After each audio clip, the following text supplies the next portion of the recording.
Hello all sentient beings and welcome to the Transmissions Podcast, where we talk all Hasbro, Takara, and third-party Transformers! On this episode of Transmissions, we find out what Hasbro said at Fan Expo Canada. Pre-orders for Flame Toys' version of Skywarp and Drift model kits are up, and Mech Toys shows off a prototype for their version of Astrotrain. Today is Wednesday, August 28th, 2019, and this is episode 344 of Transmissions. Welcome to Transmissions, the podcast that is now close personal friends with Hasbro's toy designers.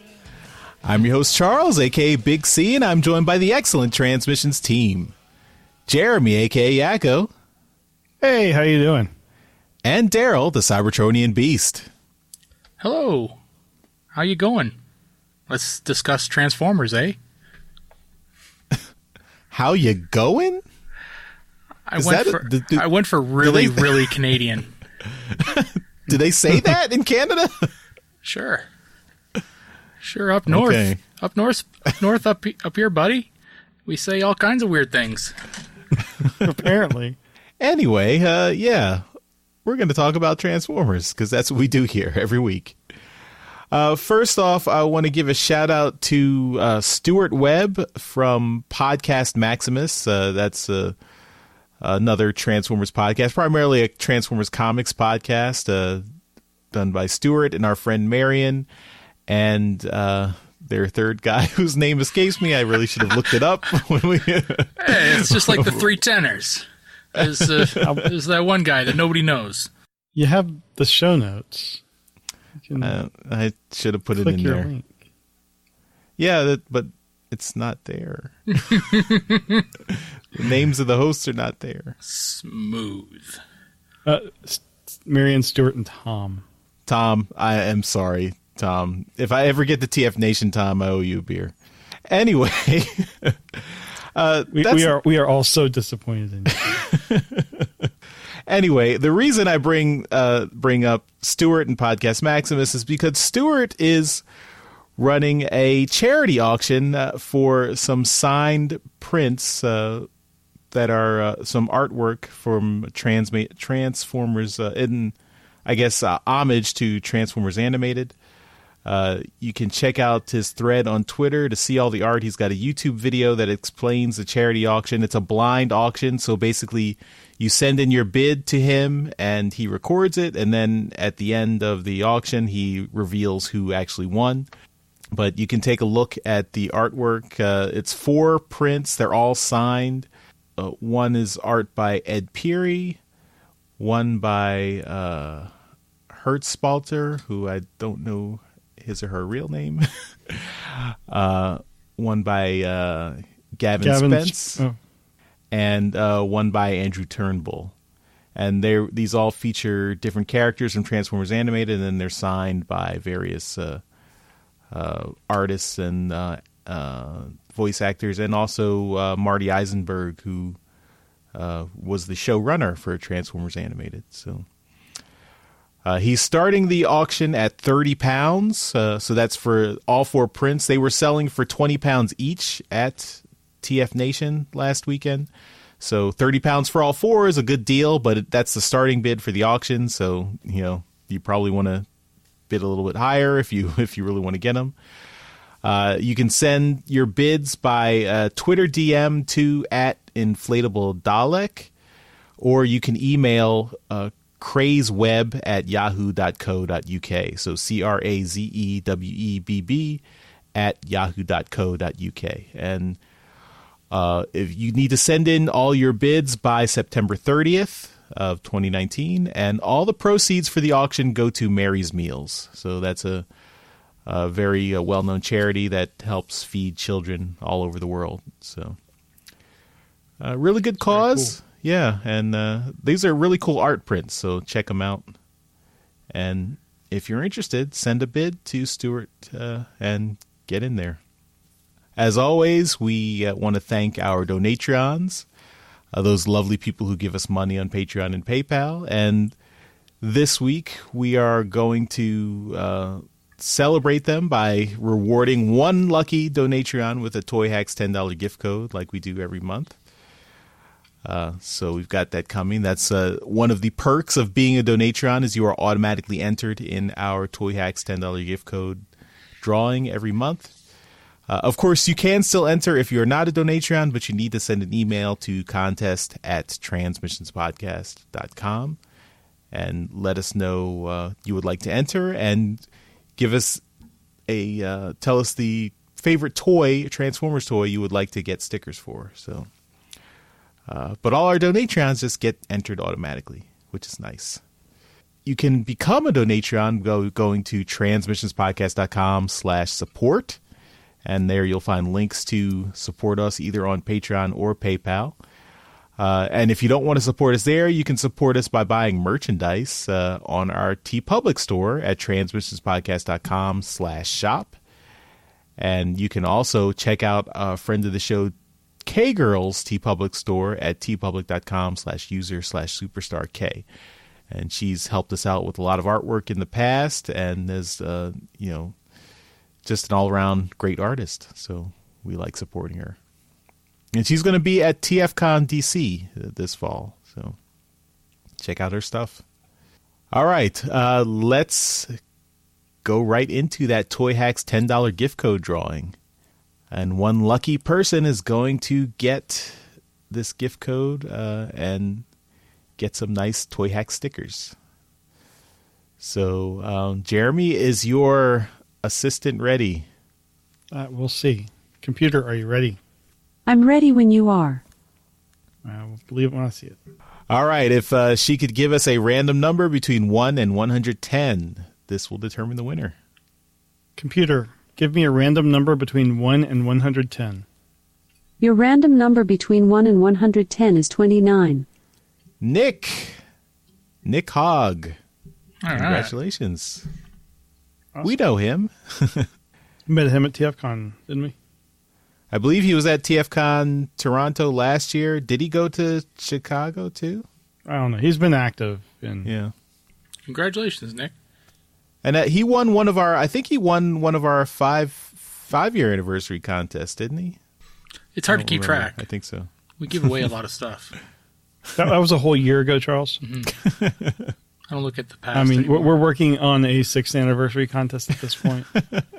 What a good segue, Jeremy.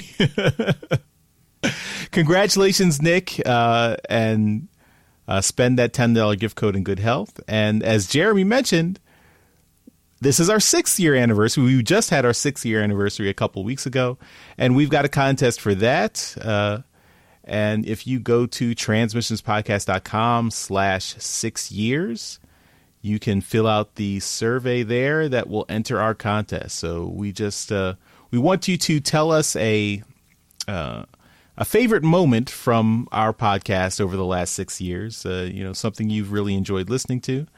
After everyone sends in their entry, we will pick a winner from all the entries, just a random winner. We'll keep this open until October 27th, 2019. So at the end, you have until the end of TFCon DC to get your entry in.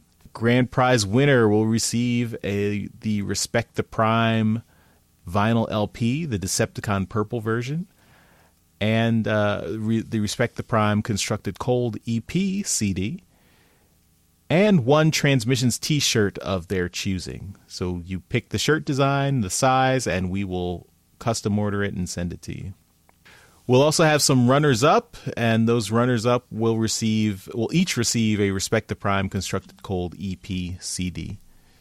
Do you know how many runners-up are we going to have, or we're going to pick? Do we know that? We haven't decided. Okay.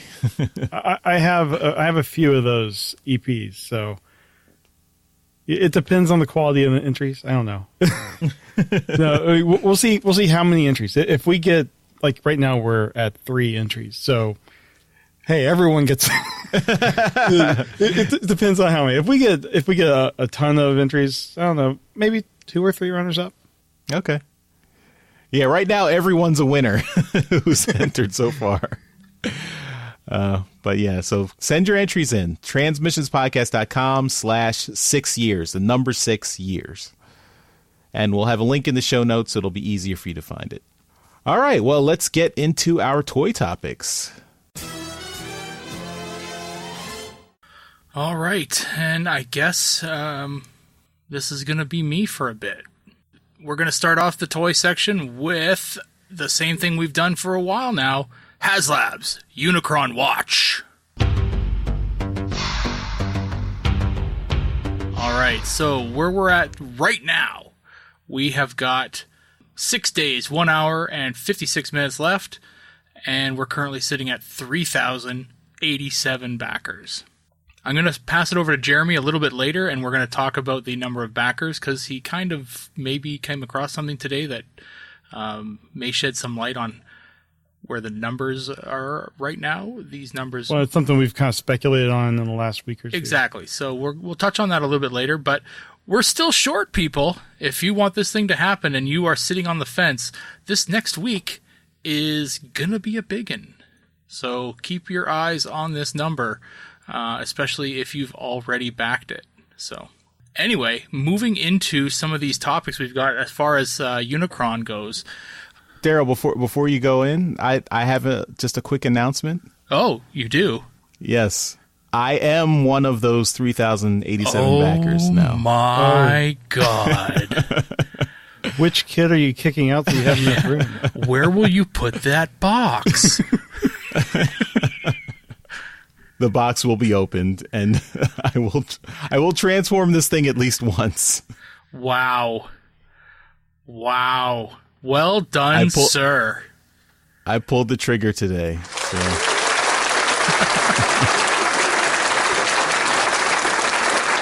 Good for you. You're going to have a party, right? And invite us all down when it shows up? I might drive down for the weekend if you've got Unicron. Do a live streamed review. Yeah. Well, Darryl will be like, "Oops." We'll see if it actually happens. We're still a ways away. I mean, as he teased, Jeremy's going to talk about that, but yeah, I'm only in for one. That's all I can do. Well, what the hell, man? I mean, come on.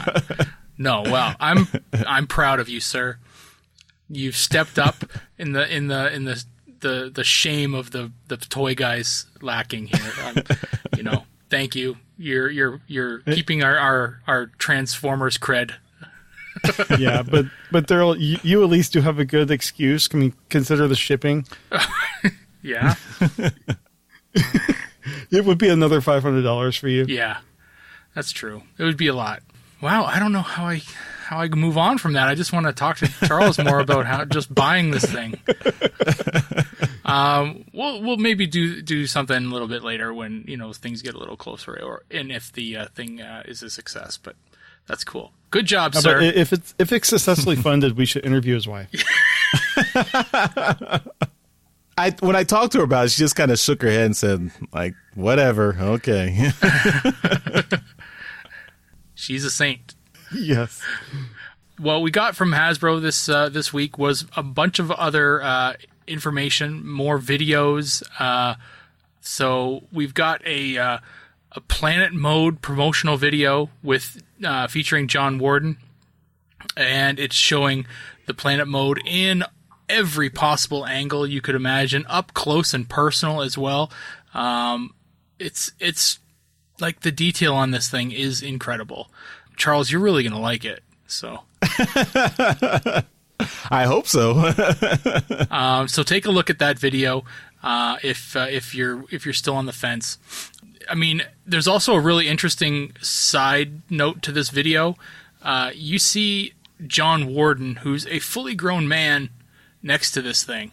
He looks like a teenager. I mean, this thing is making him look quite small. So yeah, I mean the base of the stand is probably around his waist, and the top of the ring is probably a good half foot over his head. Yeah. Well, I mean, it's standing on it. It's on a table too, right? So right. I mean, that's what I'm saying. That level is about. Oh, sure. Yeah. It's about half a John Warden. Yes. It's a massive, massive toy. So So take a look at that if you're wanting to look at some other stuff. Next, we've got a new step-by-step conversion video. So Charles, bookmark this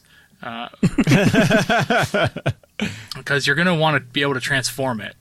But yeah, you're going to be able to watch this thing get transformed piece by piece by piece from planet mode to robot mode, and where everything kind of fits and goes from. And yeah, it's intricate. So very impressive.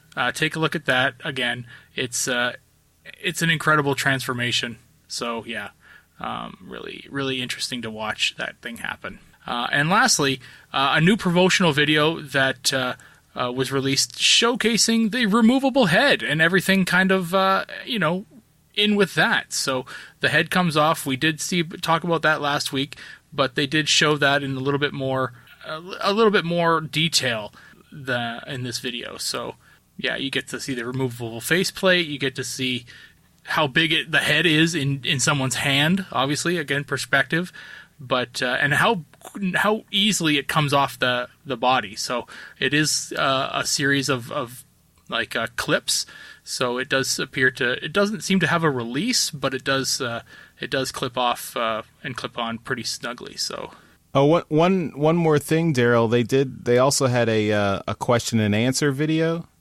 Right. They confirmed there's no lights and sounds on the figure. Damn it. For you, I'm sad for you. But yeah, I mean, so this is confirmed now. There's no surprises coming, no lights and sound. Okay. Yeah. So that's pretty cool. This all this stuff here, it really does look very cool, and yeah. This is, and then the next topic is that question and answer video that you were talking about. I guess I can go through these pretty quick. They're not too many of them. One of the questions, I'll just go through the questions and then I'll read their answers as well. Will there be a payment plan or deadline extension? No intention of changing those. Definitely continue to listen, and we'll look for opportunities to potentially adjust that in the future. Will the Unicron have lights and sounds? We talked about that. Are these the final colors and deco? What you have seen is a prototype, the best representation of the color intended for the final toy. Materials will change in final production. How long has the team been working on the Unicron project? It started back in early 2018, over a year and a half. How many joints are in each of Unicron's hands? 6 joints in each of those hands. How many points of articulation? 50. How heavy is Unicron? 19 pounds, not including the weight of the stand. I feel like that was already answered, like on day 1. Does he shed any weight from one mode to the next? That's actually a good question. No is the answer. Is he... So that means that the head is included when you transform it into planet mode. That's right. Is he compatible with other War for Cybertron toys? Yes. We added extra 5mm weapon ports and 3mm blast effect ports across his body. And you can see that just by looking at the pictures of his face. There's those 3mm blast effect ports all over it. Can he stand without the stand? Yes. That is something that has been asked consistently and is being reiterated quite often. It says, yes, it is still recommended to use it during conversion, obviously, but the figure will stand without the stand. Yeah, so take a look at those questions there. But that was nice. Those were answered by Rand Sun and Ben Montano on Instagram, I believe. But yeah, moving on, we've got what we were talking about and teased at the beginning there. I'm going to throw it over to Jeremy because he came across something that's really interesting and kind of might explain where this week that we're coming into, where a huge jump in numbers might occur and where those numbers might be coming from. So Jeremy, go ahead. All right. We kind of speculated last week a bit about this because, like I've mentioned in my, I think this was on the show. I can't remember. I work at a university and know a bit about the fundraising side of things. And usually if you see a group put out this huge, big fundraising project, they've already got a good, probably, I'd say 80, 90% already approved by like various funding sources, like kind of the big donors have already committed. So don't you mean donated? It's basically just to kind of get more PR. No, he doesn't, Darryl. What? I said, don't you mean donators? The big donators? They've got them all associated. No. Anyway, so they've already done in private before the big launch the bulk of the fundraising, and I speculated that something similar has happened here, where they've worked with various retailers or kind of big accounts to kind of pre-sell some before they launch it, so at the end they would be more sure of meeting their goal. On Twitter today, I was just looking around, and I saw this like thread from David Willis, who if you know like the short pack comic It's Walkie, he's been around the fandom forever. He pulled out these screenshots from TFW from someone whose username is HindRIJR.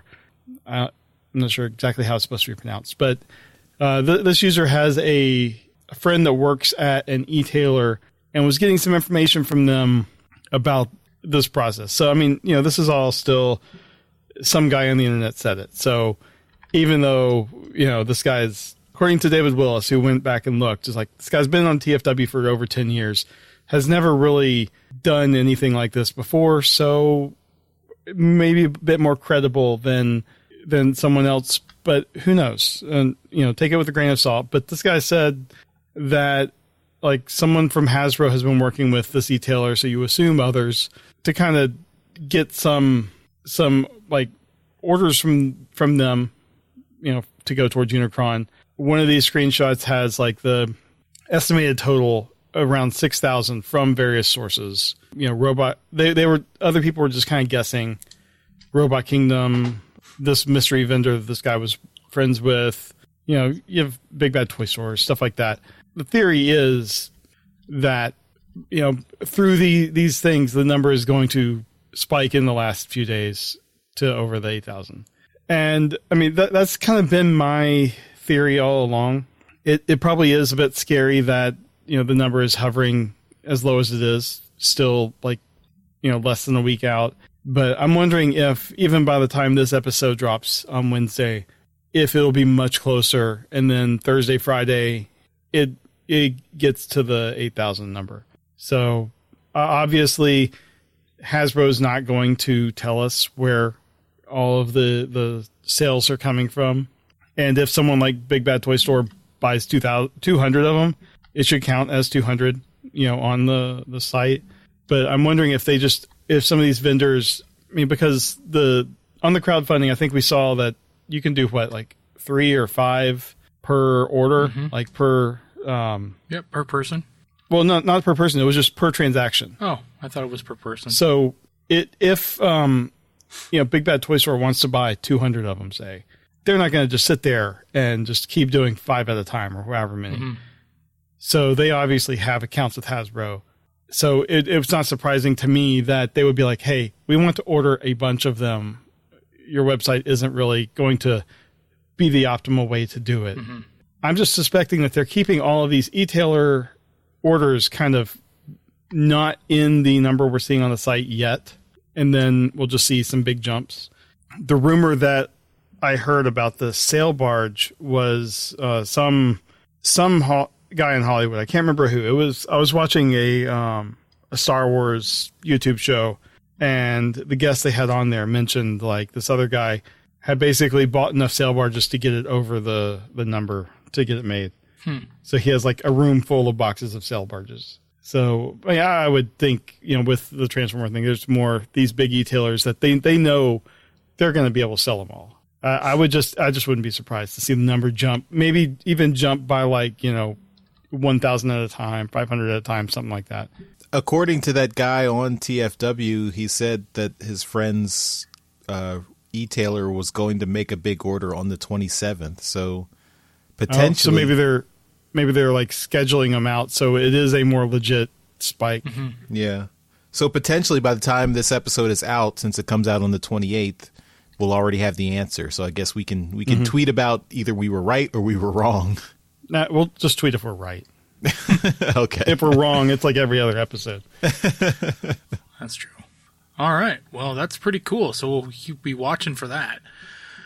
We're going to move on to what I was doing this weekend, which was... What were you doing this weekend? Slacking off? Sitting at home here, doing nothing, playing video games.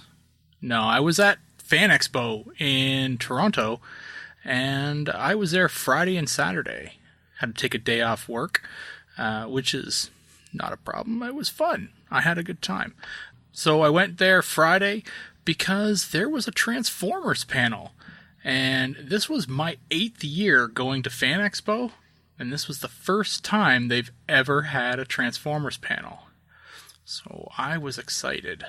I got down there and I recorded the panel because of, from what I told you last week, you guys know that I've been chatting with a Hasbro PR guy, and he had mentioned to me that John Warden was going to be at Fan Expo. So I knew that John Warden was going to be there. Apparently this was not a secret, but nobody knew. So I was not told to not tell anybody about this, but nobody seemed to know this. So about maybe Thursday, something came out that said, oh, Fan Expo is going to have a panel or on Transformers. And I'm like, yeah, okay, that's cool. I'll be there and check it out. But does anybody realize John Warden's going to be there? Because I do. So anyway, yeah, so it started to come out, and then so the panel started. I videotaped the whole thing, and there is a video online right now on YouTube. We've posted it up. Jeremy did an amazing job editing it together because I only had one camera going, and I couldn't put it on John Warden and the video screen, which was on the other side of the room at the same time. So it's a good video. Jeremy did a very good job editing it together. Yeah. I found some of the videos that they were showing on YouTube already. I just kind of put those in. Yeah. So yeah, and put all the toys they talked about are shown. Oh yeah, of course. So take a look at that. It was a really fun interview. You can see from my video, you can see that they were giving away prizes during the video. The questions for these prizes were really lob ball, super easy questions, and I'm glad that they narrowed it down and gave the prizes to one of the kids in the crowd, because giving away some really rare, expensive stuff to fans that probably already have it or don't need it. But whatever, it was fun. It was a good time, and yeah. So take a look at that video. Gave away 2 Jetfires, 2 Siege Jetfires. They gave away 2 Siege Jetfires and 4 Ectotrons. So, yeah, there was a lot of stuff going around there. But what they talked about in the video is a lot of stuff. At the panel, they talked about Cyberverse, which I won't really get into because it wasn't. It's not really what we get into and cover here. But they talked about this new. The Siege and the Studio Series. Right, so they got the Siege and the Studio Series stuff. So I'll talk about the Siege stuff first because really they've talked about it before, but I don't know whether they'd actually shown pictures of Nightbird before, but they did here anyway. So they had pictures. They had their official images of Nightbird that they put up on the screen, and that was really cool to see.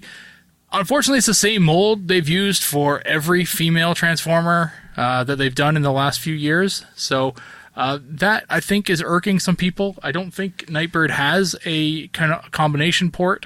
So she's the Chromia body. Yeah, she's the Chromia version of that mold. Yes. So it's a little different, but yeah. I mean, it's the same mold. So I would implore them if they're going to continue making female Transformers to maybe make them look a little different, not just different colors. And with Nightbird, don't even make it transform.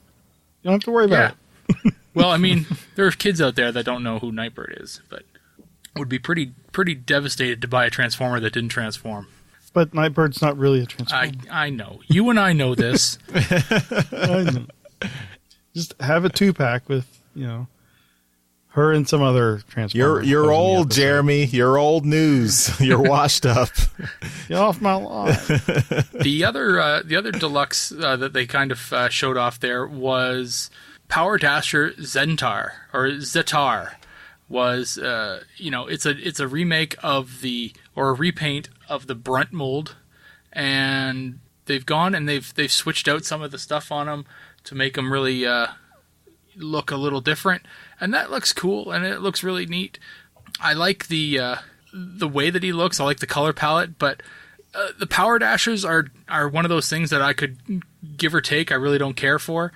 Hey, a Power Dasher is getting made, and that's crazy, just to think that a Power Dasher is coming out. So we got some really good images of that, and they were there. I mean, they brought prototypes of them there, so that's pretty cool. On to the bigger news, though, which was kind of cool. I didn't expect them, honestly, to reveal anything, but they did, and that was from the Studio Series line. So they revealed 4 brand new things for the Studio Series line, which were Voyager class and Leader class figures.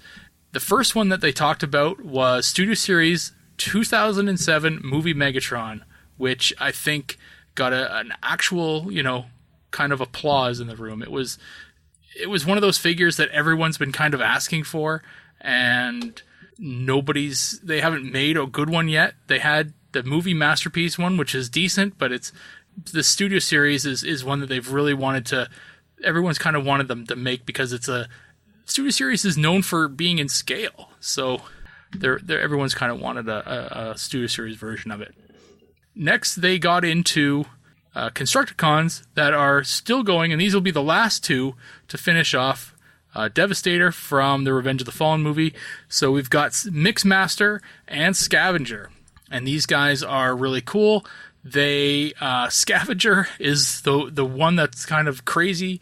The two, like the pogo wheel kind of thing. He's a 2-wheeled kind of alt mode, and it's a ginormous leader figure for this line. It's going to be crazy expensive. It's what you need to finish Devastator, so you're going to have to get it. I'm going to have to get it. And Mixmaster is the head, so it makes up Devastator's head. So, and then the last one that they mentioned was kind of interesting, kind of got a mixed review out of the crowd. It's a figure that never transformed in its movie, but it was Dark of the Moon Shockwave, which is coming with brains and wheelie, plus a soldier that with a parachute. So that's really interesting. I don't think they've done a soft goods parachute. It's got some kind of an effect that it'll swing the parachute over the top of Shockwave. I think that happened in the movie, that he had a parachute come over his face. Is that how they killed him? I'm trying to replay Dark of the Moon in my head, but I think he did get a parachute over his head. Anyway, the big kind of part of that was they had to come up with a alt mode for him, because he didn't have a transformation in the movie. And so everyone kind of, they were talking about it in the video, and you'll see it there, that they all kind of agreed that he would be a tank, because his toy was a tank, and they just wanted to kind of make a more beefier, more kind of Studio Series worthy tank, and that's where his alt mode comes in, and it looks pretty badass. Like I said, they did have all these versions, all these figures did make it down to the show floor after the panel was over, and that was really cool to see them putting those figures in the cases. 2 of them fell over immediately, which was kind of funny. Nightbird fell over, and then I believe Mixmaster fell over immediately. So that's okay. That happens. They're all they all had their own boxes. They all look like they're ready to go. So, we're sitting here in late August. I'd expect all of these to be on the shelf or available somewhere by Christmas. So, yeah, which moves up the deadline on Devastator quite a lot. I didn't expect Devastator to be done until next year sometime, but yeah. Then right after that, they released the official images, so we do have those to go by as well. They made mention, and you could see them in some of the pictures, that the brains and wheelie figures for Shockwave are tiny, really, really tiny. So if you do get that figure, maybe leave them in the box, because if you're going to keep the box anyway, this is one of those accessories that you could lose immediately and would end up in the vacuum. Lastly, I just wanted to make mention of it here. TFW story about the reveals from Fan Expo. They posted all these pictures, credited some other guy, but used all my pictures, and that kind of pissed me off. I didn't get a mention at all. I didn't know that. That's terrible. Yeah. So this article that says Fan Expo Canada new studio series reveals Voyager Transformers 2007 Megatron Leader Dark and the Moo Shockwave blah blah blah blah blah. Yeah, the picture that they're using for the article is my picture, and then the first picture is my picture, the third picture is my picture, the fifth picture is my picture, and the seventh picture is my picture. That's it. So they used all my pictures. Maybe this Oscar Baby 1, that's the user that's getting all the credit for it. Maybe he took my pictures and posted them, and they gave him the credit for my pictures. But, yeah, that was my angle. Those are my pictures. I have them on my phone. So, yeah, TFW 2005. I even replied to this article and saying, these are my pictures. Here's the exact one I took from the thing. So, anyway, I'm a little mad about that. Well, we will not link to this article, then. We will just link to your tweets on Twitter. That's fine. I don't care. I'm not mad anymore. It was 2 days ago. I'm over it. No, I'm not. I'm Clearly. fat. I'm fucking mad. Clearly. No, it doesn't matter, really. It's but yeah, so I'm not I don't know why this is here. I'm assuming it's just because it was part of the big jumble, but that's why I kept it in here, cuz it pissed me off. So, lastly, as part of this, I was given the opportunity to interview John Warden, and I was given 15 minutes in heaven with John Warden. That's what we're going to title. That's what we're going to title the interview. No, I'm kidding. I think that's the title of the episode. Yeah. But Charles, you said something stuck out to you in the interview. I mean, yeah. I don't know if you want to give like a quick summary, but I think it was a great interview. Very well done. I think by the time this episode is up, hopefully it'll already be up on YouTube so everyone can check it out, and we'll link it here. But I thought what was interesting was you asked one question, and this question actually came from our Donatreon DJ Ronan. So great job, DJ Ronan, for asking this question. So you asked John and Ran about how do they envision lines without using the big four characters in Transformers? So, Optimus Prime, Megatron, Bumblebee, and Starscream. Those are kind of the core characters that you see repeated in every toy line. And I thought it was interesting, the response that John gave to you, and he talked about how it's a difficult balancing act because the characters are iconic, and you want to create something that will make someone who loves Transformers have a reason to buy yet another Optimus or yet another Megatron. But then he also said, we do try to balance that out with new characters and new lines. And then he said specifically, he mentioned that in the War for Cybertron Siege line, they specifically left out Bumblebee for that reason, so that they didn't repeat that character in this line. So I thought that was really interesting because I figured Bumblebee would come eventually, but no, he's not going to be in the Siege line. Maybe he'll be in the next year line. I don't know. But I thought that was interesting because I don't think that's, no one's, I think that's news that we're not getting a Bumblebee in this line, because we do have an Optimus, a Megatron, and a Starscream already. Mm-hmm. So, yeah. Yeah, maybe they're substituting Soundwave in for Bumblebee. Because if there's a big five, the fifth would be Soundwave. He's That's true. the fifth Beetle. Yeah.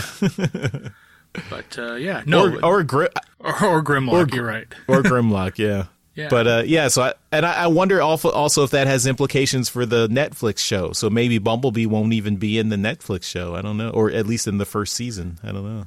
Oh man, that would be big. Bumblebee's a core for cartoons. That's yeah. So no, that'd be interesting though.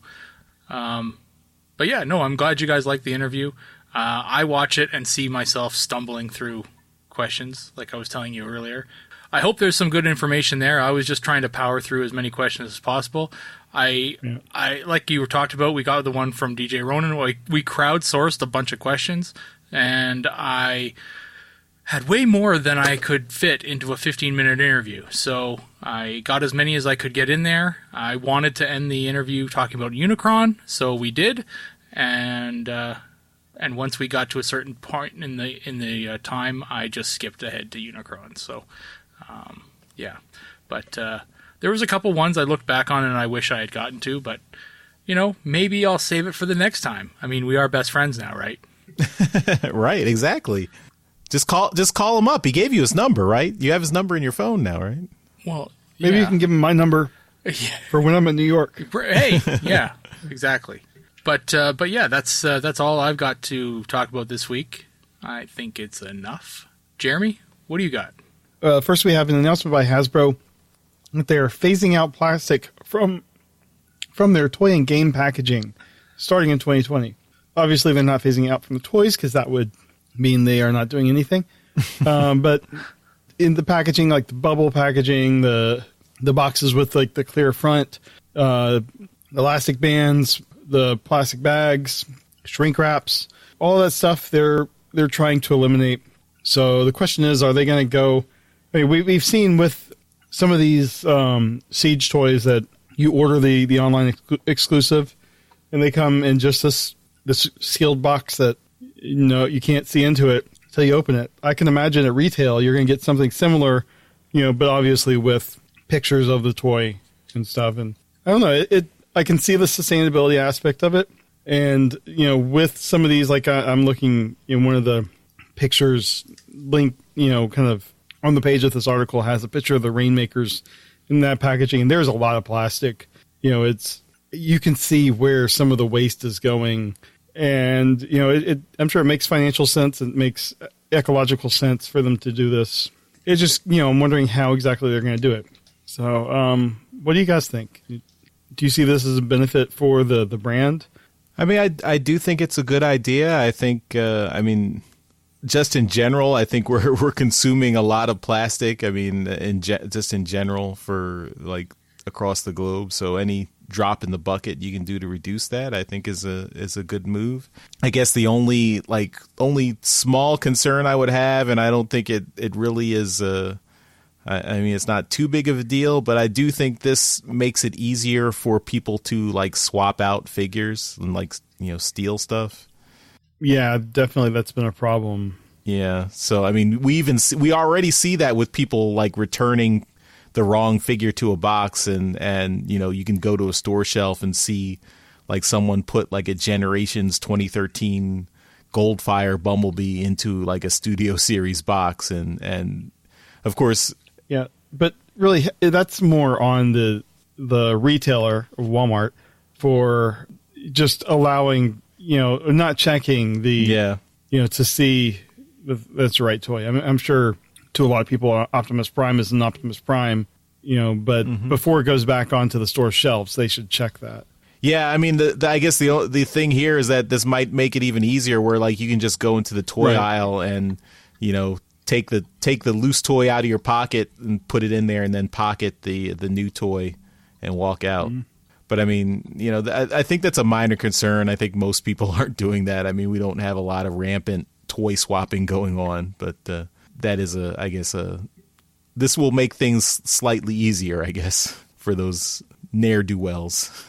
Yeah. But we are seeing, like, if you order any of the Takara toys, don't they all come like that in just boxes? Like, I think the deluxes still come in with a bubble. Okay. Well, Darryl, I mean, what are your opinions on this? I mean, I'm fine with it. I don't particularly care. I would like to be able to see it. I mean, it's nice, especially if there's a figure that starts a bit of a social media train of people complaining about the paint apps on it. I remember there was... You want to see it before you buy it? Yeah, I remember there was a lot of people talking about that Thrilling 30 gold bug that had a different color face or something like that. And people were saying, it's a variant. There's a variant out there for gold bug, and if you see it, it's rare. But, I never found it, but you'd never be able to tell. So if there was no window in the box, then yeah, you'll never be able to see it. It'd be like blind bagging it, but I guess there'd have to be a way to you'd be able to still get your figure, obviously, but there'd never be a way to tell if you've gotten the variant until you opened it. But as far as like the other stuff, I mean, I remember back in the Armada days, I think it was, when the tie downs in them were paper. Yeah, I've seen some of that recently too. Yeah, the little rope pieces. Maybe not in these, but in other toys. Yeah, the little rope pieces were just rolled up paper. So there's a precedence for that.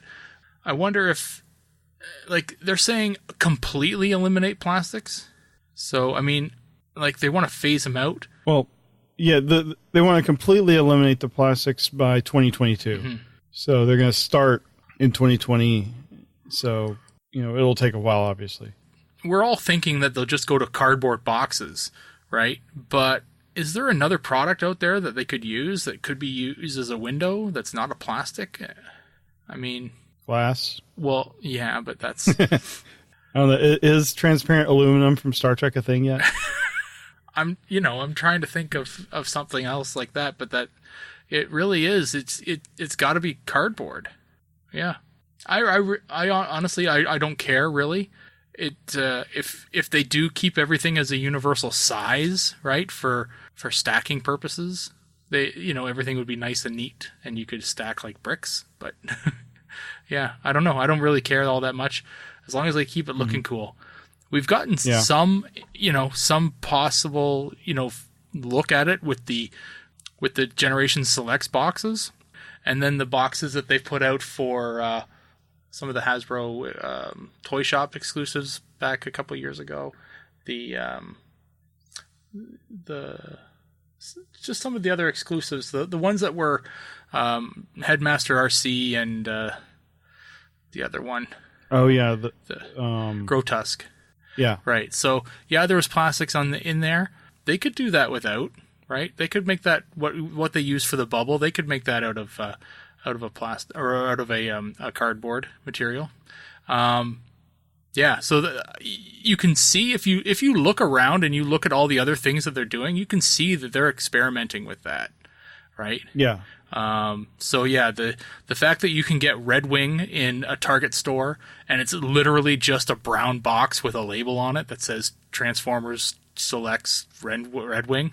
Yeah, it's not fancy. Yeah, you can if you look, you can see the process has started already. So I guess we'll be watching this as we get toys in the next few years. I do have one more thing. We got a press release and some images about the new Flame Toys model kits. We have Skywarp and Drift. These look really cool. Drift looks really in his kind of quote G1-esque form. Skywarp is the more kind of stylized that they've done some of the other Seekers in, more angled and stuff, and Drift is kind of, I guess, more kind of squared off, but he comes with his two swords. Skywarp comes with, the long blasters that all the Seekers come with. And I think these look fantastic. Having put together one of these kits, I think that these are great. And Darryl, you said at Fan Expo, they had like a table with people just putting together kits. That's right. Yeah. And it looks like, it's a great time. I can't imagine how long. I guess they're probably a lot better than I am, so it probably didn't take them, like 4 hours. These are really great. I would suggest if you like these characters and you like doing the Gundam type model kits, check these out. So these two look interesting to either of you? Well, the model kit for Drift, he kind of does. So yeah, I think that would be really cool. In fact, I was actually talking to a girl on the weekend about that.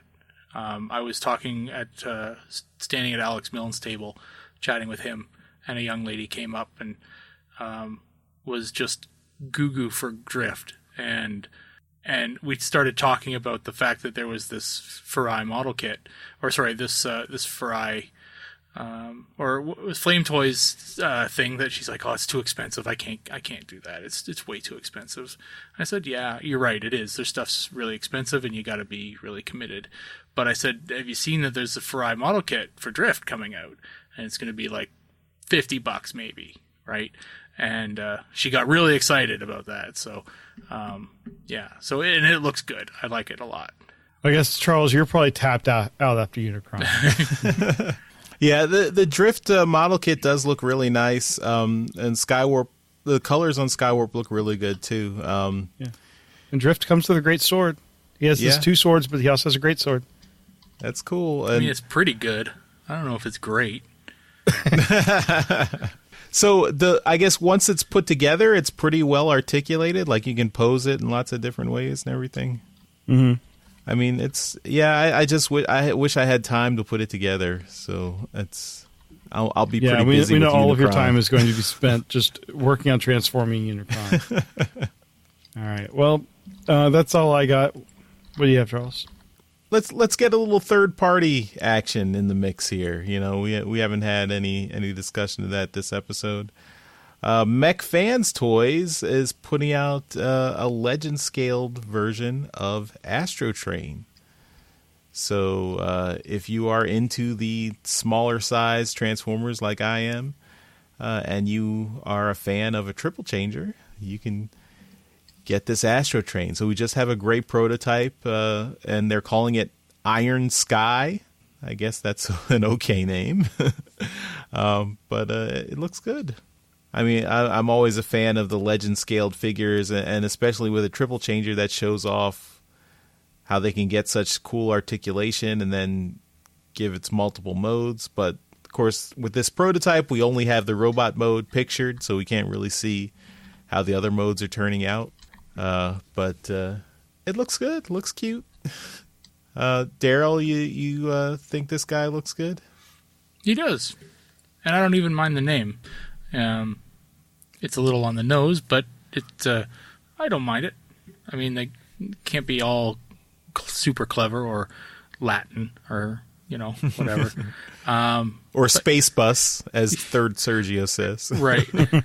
Yeah, I think it looks good. It's pretty G1 looking. The fact that it's legend scale is fantastic. It makes it even more appealing. Yeah, I like it. I think these things are great. Doing a triple changer in legend scale, come on. That's crazy, right? Have we seen any others? Like Blitzwing? There's a Blitzwing from Iron Factory. Yeah, I have him.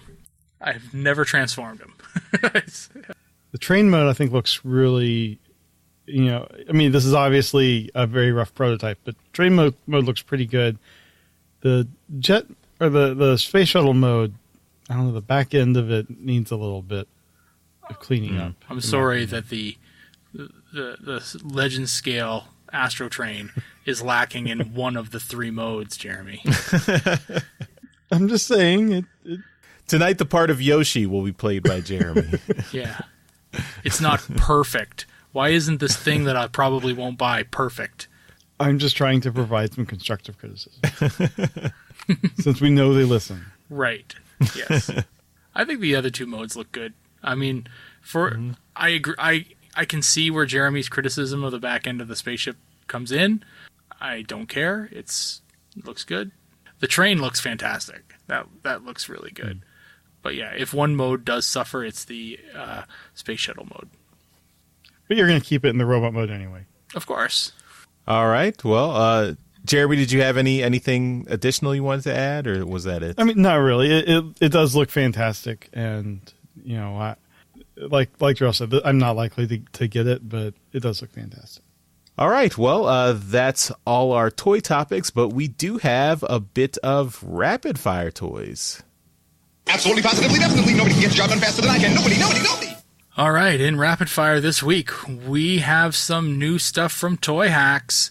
So we're going to start off with Siege, and Siege has, and they've made a new set for the Siege Rainmakers. The 3-pack of the Rainmakers is being given a new set of stickers and tail fin accessories. So that tail fin accessory is the thing you put on the top in alt mode that gives the tail on top a little bit more height and makes it a little bit more pointy to give it the actual, like, Tetrajet kind of look. If you've got that and you want to make them look a little bit more actual Tetrajet-y, go ahead and grab that. Next up on the list, Siege Springer. This set is going to give you some cel-shaded windows for the cockpit and other stuff, but it's also going to give you some nice like decals to put all over the figure. A nice one for the front of the, I guess I'm going to say hood. It's like the car hood, but it's also the helicopter front. So let's go with just hood. But there's a lot of stuff. There's a ton of stickers in this set. It's a nice big set and it looks great in both modes. There is also 2 faction symbols. So you can give Springer the traditional Autobot logo in front or his Wrecker's logo. Next up, we've got Siege Brunt and Lancer. Brunt is obviously the additional figure, the one that comes and gets kind of added to Trypticon, but Brunt should have his own thing too. So take a look here if you want to add some stuff to Brunt. And of course, like I said, Lancer. Lancer gets a bunch of other stuff. Lancer's colors are crazy already. So there's a couple things here that can be added and kind of more streamline that color palette, make it look a little bit more calming. They've done a conversion set, so if you happen to get yourself a second Brunt and you're like, I don't know what I'm going to do with this thing. Do I turn it into a whatever? But they're going to turn it into Deadlift for you with this conversion set. And this thing is going to add a whole bunch of green to it. And the purple and green deco really do add a lot of really cool, fun tidbits to it, and really make it look much more like a construction vehicle. It looks pretty good, though. Take a look at this if you're into these conversion sets, because they're pretty cool. They've got another set for their collection of cel-shaded windows. They've done one for Masterpiece Bumblebee, so if you've got one of those, and that is the Masterpiece Bumblebee that is the G1 Bumblebee. So, there's been like 3 Masterpiece Bumblebees, so just want you to make sure. It's not a big set, so it's just cel-shaded windows, so it's not that expensive. In third party, they've been getting a lot of questions and being asked to do a set for the Zeta Toys Kronos. Now, Kronos is the aerial bots or the Superion for Zeta Toys, so they did a massive set and just did the entire figure all at once. So not one figure at a time, all 5 figures. Kronos is done, and you can grab the whole set here and be done with it. It looks really good. Just taking a look at some of these pictures here, and every single figure got a lot of great detail added to them. Last Transformers one here is if you've got the Perfect Effect Black Jinrai. It's the little add-on figure that takes the place of the Optimus Prime cab for that, I think it was a Tokyo Comic-Con or Tokyo exclusive, some kind of convention exclusive one. It is a cel-shaded Windows set. It also adds a bunch of other details to it as well. This is a great little figure, but the addition of these labels are going to make it look really, really cool. So take a look at that if you've got that Black Jinrai figure. But that's not all they did. Toy Hacks is coming back with a Mighty Morphin Power Rangers sets.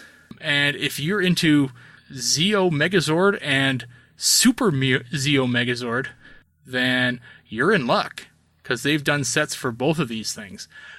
I don't know what these are, so I'm just going to say what's here on the screen.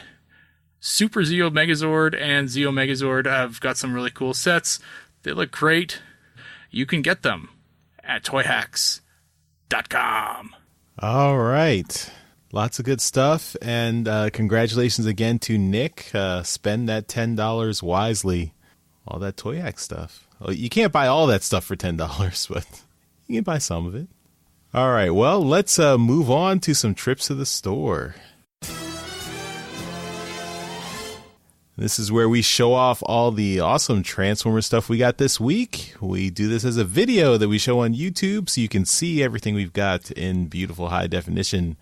We also put the audio right here so you can keep listening to the podcast, but you should really check out that video. We, show off our stuff. It's always cool to see what we're talking about.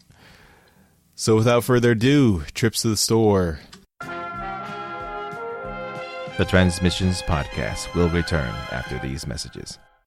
All right, let's talk about what we got this week. So, Jeremy, we're going to start with you. Well, I think, as is my normal thing, I'm starting off with toys. I have another new toy, Darryl. What? Ooh. I have Galactic Man. They wrote his name right on the top, eh? Awesome. This is exactly like the Radio Shack Shockwave. And if you look at it, I don't know if the regular Shockwave has this, but if you look on the inside here, which my camera probably won't focus in on, there's like a couple little colored lines in there to make it look like wires, which would have been for the electronics in the 80s toy. But I just thought that was a neat little touch. This is a nice little figure. I don't have the regular Siege Shockwave. I've had some fun with this. I put it into its upside down submarine mode, and it leaves a little bit to be desired. This little piece here that's part of his leg folds up, and that is kind of the handle of the gun, like the grip part. I mean, this is obviously smaller than the original toy, so it's too small to hold, but the robot mode is fantastic. And, he comes with all the armor, but I didn't really like the armor on Galactic Man himself. I'm not sure what to do with this part, which is like the extra part for the gun. But he has this armor, and I showed off last week my G2 side swipe. So I figured he needed a few extra guns. I just stuck it all on him. I love it. And this is how I turned 5 guns into 1 super gun. Right. So, just all this armor pieces I just stuck to sideswipe, and it worked. He still needs the bandolier, but, if you've read the G2 comic, he's got all the guns. All right. The next thing I have, and this was sent to me by the PR for this Viz Media.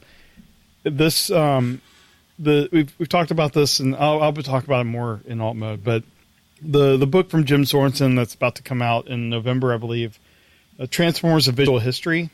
I got sent a little preview of it. We've shown like the cover here. It's got the movie opt, but this is a kind of a celebration of artwork from the entire franchise. So we have here like a picture of 86 box or the 84 box art. This is just kind of a sample of what's going to be in the book. Here we have some art from Titan's Return. And it credits the artists. So, like this Power Master Optimus Prime is Marcelo Mater. I guess he did all of it because it doesn't credit anyone different. The Fortress Maximus. Charles, I said you were going to love this. Here's some art from Regeneration 1. Very nice. This is Guido Guidi on the one here with the Optimus Prime, and then the Galvatron one is Jeff Sr. and Josh Burcham. The book comes out November 12th. $50 US, 408 pages. This is going to be a nice hefty book. I definitely, from what I see here, it's definitely going to be something to pick up. Anyway, that's all I got this week. I picked up Regeneration 1, or no, not Regeneration 1. What am I saying? Transformers 84 number 0. So you guys reviewed this last week. I concur with you guys' review. This was a great comic. I really enjoyed it. Really liked the focus on punch/counterpunch. I'm a little bit. I kind of don't like when we turn like hero characters into like having made a dark decision that kind of kicks off everything. So I that's one thing. If I needed to pick a nit, I don't like turning Optimus Prime into kind of like having a really bad plan to get rid of Megatron, but other than that, I thought it was a really well done story. So, I also have a toy, Unicron, and I picked this up. Not yet, but I picked this up actually way before TFCon, but just opened him up today. Siege Springer. So I picked this guy up. He's really a really solid toy. Good triple changer. Both modes are pretty good. Articulation in the robot mode is really nice. He's got swords and guns. So and he's got the helicopter. So the swords become the helicopter blades, and you can store them as a kind of on his back there in robot mode. I still am not a fan of the battle damage paint stuff, but there's not as much as on other figures with Springer, and his gray legs kind of mask it on his legs, so it's okay. Really, the shoulders are the kind of the worst offenders here. But this Springer is really nice for a G1-esque Springer. This is a really good figure, especially the head. If I give a close up on the head, it's a really nice head sculpt for this Springer. I really like this guy, so I'm glad I picked him up. All right, Darryl, close it out. What do you got? Okay, well, you reminded me that I had also gotten Transformers 84 as well, number 0.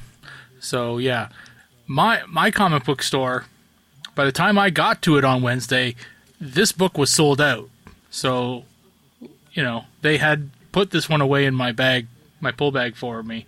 But there was none on the wall, so they definitely didn't order enough. It was very popular. Or they ordered the exact amount they needed. I was at Fan Expo this weekend, and I did pick up the exclusive cover that was offered by the convention for the Transformers. Our good friend Jimmers kind of told me about this months ago, because he said, I need this cover, and it's supposed to be offered at Fan Expo. Can you, look for me? And I'm like, it's months away, man. I can't tell you what's going to be there. Well, I got there, and it's there. So this is Transformers number 1, the Brian Ruckley series, and the cover is metal. Like, it's a metal plate. It's limited to 750. I don't know whether you can see that on there, but it's limited to 750. And yeah, it's interesting. That's for sure. It'll hold up to UV light. Yeah, it might. So yeah, it's it's cool. It's so I did get one for our good friend Jimmers, and since I was there, I thought, I'll get one for myself, seeing it was such a limited quantity. But this sold out. This sold out at the show. Like, it was gone. So I don't know if the other Fan Expos will have any. It was very popular. It was gone. Also, the convention had Peter Cullen and Frank Welker at it. So yeah, it was a hot commodity. But this thing, we just talked about it, and this thing ended up there. So I made a snap decision and bought it. This is that coin that we were talking about. So this is we actually didn't cover this in the news, did we? We did last week, or the week before, didn't we? It came out. The news came out between last week and this week. Oh, did we? I put it in the alt mode doc as transforming pop culture. Oh, for this week? Oh, okay. Well, look forward to this on Friday. Oh, hey, look at that. So it was very, very new, and I was like, okay, so that we saw the news drop this past week, and I was walking around the convention on Saturday, and I saw the Canadian Mint booth, and there was a ginormous version of this coin standing there with 2 armed security guards next to it, and I'm like, holy fuck, what's going on here? And they're saying, oh, we got this coin with the Transformer guy on it. I'm like, oh. Where is it? Because it's obviously not the huge one, right? But it's this one over here. And then they had this is just the $35 coin, which I bought. It's a 25-cent piece, so it's a quarter, but it's made out of silver. So, but there was a $25 version of the Transformers coin, which just had Prime's face on it. Which, if you put in the sun, it would power up the eyes. That's where the eyes glowed in the dark. So, but yeah, it was $160, and I wasn't going to pay that much for a coin. But this is cool.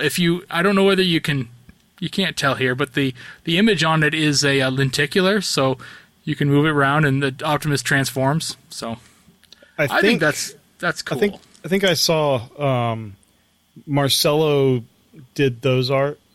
He did. I have the cover of the book that this is on, and it's a Marcelo book. And Sarah Peter Durocher mentioned that she colored it. So, and then I think the other one, the more expensive one, I think that might have been Guidi. It's just Prime's face, so I don't know. Right. I saw both of them comment on social media. They had weird seeing their art on money. Yeah. So it's neat. That's for sure. But yeah, so I picked it up. It was fairly inexpensive for something so odd. Yeah. But that's what I got. Well, that'll do it for Trips to the Store. We now return to the Transmissions Podcast. All right, we're back from our trips to the store, and let's move on to some convention news.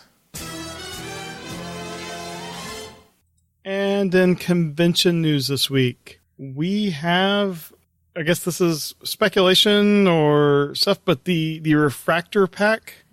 There's a TFW post here that is saying this was originally planned as a HasCon exclusive, which would be happening around this time this year if it hadn't have been canceled or postponed, which is what they've said. But I like the way that they're doing this anyway, where different vendors get all these exclusives throughout the year. You know, it makes sense. This would have been a convention exclusive pack.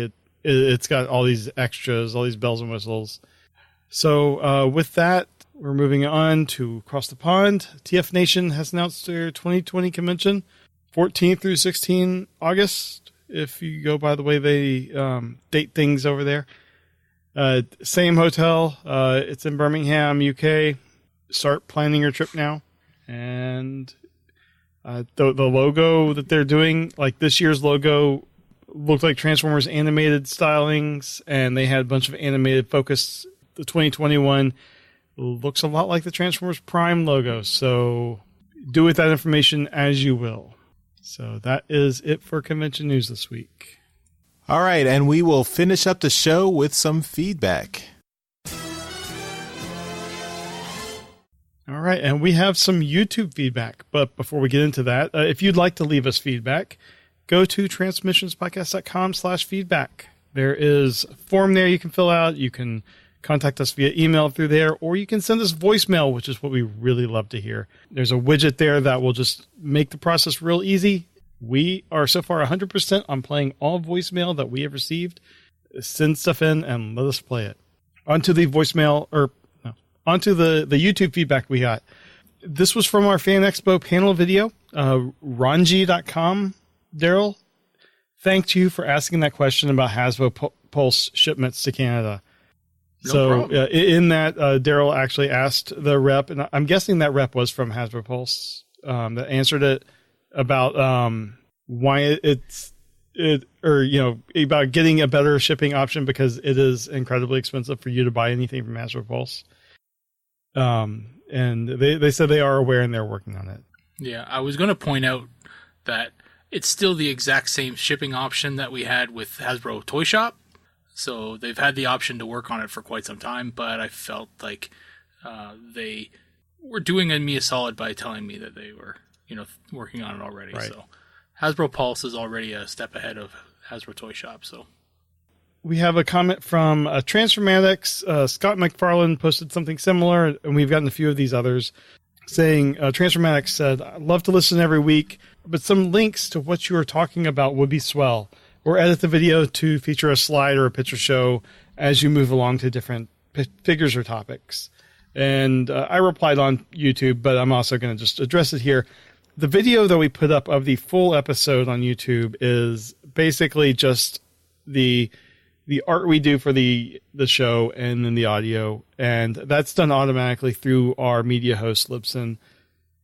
And we would love to do something more intense. We've experimented with it at various times, and it's just we don't have the manpower at this point to do what would be involved. Like we could do a completely unedited audio version, or like with our unedited audio as we go live, and for the full episodes, we like to just have Mike do his magic on it so it sounds as good as it can. It's something we would really like to do. We just aren't at a place where we can do it right now. So, but thanks for the feedback. We love getting it, and we're surprised that we are getting a lot more interaction on YouTube. You can check us out there. We got the trips to the store videos that are full video. We appreciate it. Or we're also found everywhere else. We are in Pandora now, so if you want to listen to podcasts in Pandora, you can find us there. So. Like the mystical world created by James Cameron? No. The audio service that I don't think is available in Canada. Oh. So anyway, that is our feedback. All right, well, that will do it for this week's episode of Transmissions. Thanks, everyone, for listening, and we will see you next time. Bye-bye. Bye. Later. Hey everyone, thanks for listening to this episode of Transmissions. But just because this episode is over doesn't mean the Transformers fun has to stop. Join us and other Transformers fans on our Discord chat server by visiting transmissionspodcast.com/Discord. If you would like to learn more about how you could support the Transmissions Podcast, just visit transmissionspodcast.com/support. Thank you all for listening, and we'll see you again next week.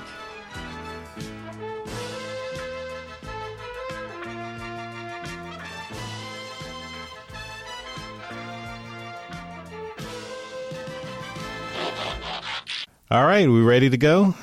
Do we have an intro? Yes, we do. Is it any good? Well, you can. If you read the doc, you can see for yourself. That's fine. I'll trust you. You've never written shit intros before. This intro is actually all about you, Darryl. So I mean, you should... no, maybe I should read it. I'll still trust you. Jeremy, apparently we're not good enough friends for Darryl. How much was it? It was $40. Oh, yeah, we're not good enough friends. Yeah.